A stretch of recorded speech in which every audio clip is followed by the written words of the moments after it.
Hello everyone, today we're going to be building some more Jurassic World. For the first time I'll be building from Jurassic World Dominion. And here our next dinosaur is going to be the Giganotosaurus. And once again I'm going to be basing my model off of one of the figurines. This is one of the most highly requested dinosaurs I've ever had. Of all the dinosaurs I built, this one has come up the most. And I was very proud of how this dinosaur turned out, so if you'd like to see the finished look, stay tuned to the end.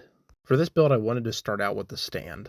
I went with dark tan plates and a few light bluish gray rocks. I added a support pillar made out of round 2x2 translucent bricks. I also scattered a few small trees as well. This adds just a little bit more detail to the base. The stand doesn't need too much detail since it's only meant to hold up the dinosaur, but I didn't want it looking too bare. Now with the stand done, we can move on to the dinosaur itself. So like usual, I started off with the body. I went with olive green and black for the main color scheme, as well as a tan underbelly. This is the exact same color scheme that the official LEGO build uses. You can see here that the body is still missing that sail ridge structure from the movie. That's what we're going to be adding on next. See, I achieved the look with these modified 2x2 slope texture pieces.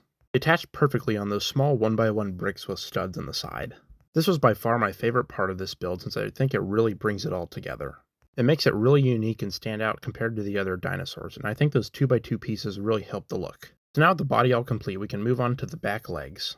This uses the same technique from all my other dinosaur builds with the clip and hinge pieces. By now some of you might be able to recognize some of these pieces. The first person to guess which two sets I used to make this build gets pinned in the comments. Before moving on, I decided to combine everything we have together so far. Before attaching everything onto the stand, we had to connect the back legs to the body. They were able to clip in pretty easily.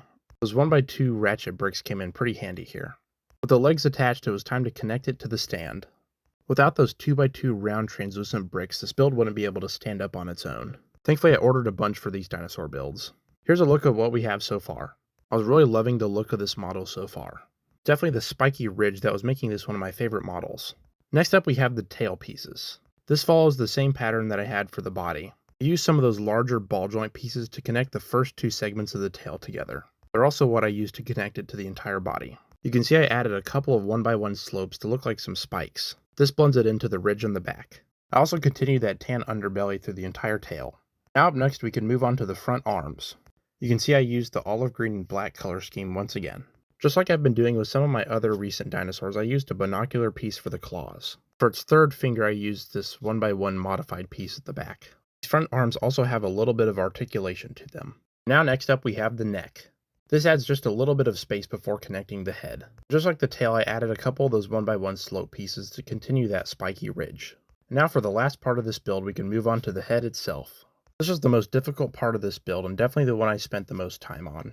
When I first started building this head, it was very fragile like some of my other dinosaur builds. For this one, I tried to make it as stable as possible. Here on the bottom of the head, you can see I added some pieces that block the mouth from moving. It keeps it all together so it doesn't fall apart, but it did have to sacrifice that movement. It was okay with me since this is just a display model. And now with that aside, we can start to attach everything together.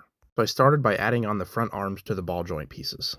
Where you can see here some of that movement I have in the front arms. Now with those on, we could add the tail. I tried to make this tail pretty long since some of you pointed out that the other builds have shorter tails. This one should be nice and long. Before attaching the head and neck, I connected them together first, since this would make it a lot easier connecting it to the rest of the body. The head and the neck blend pretty well together. And when we attach it, you can see it also blends in pretty well with the rest of the body.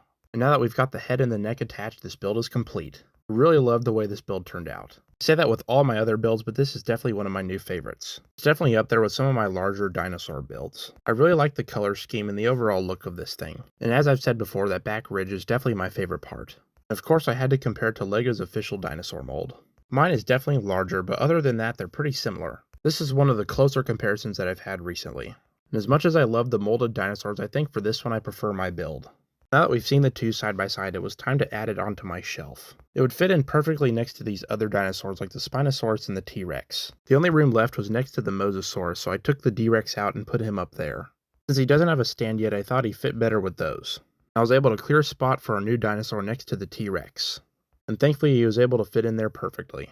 So now we've officially added the Giganotosaurus to our dinosaur collection.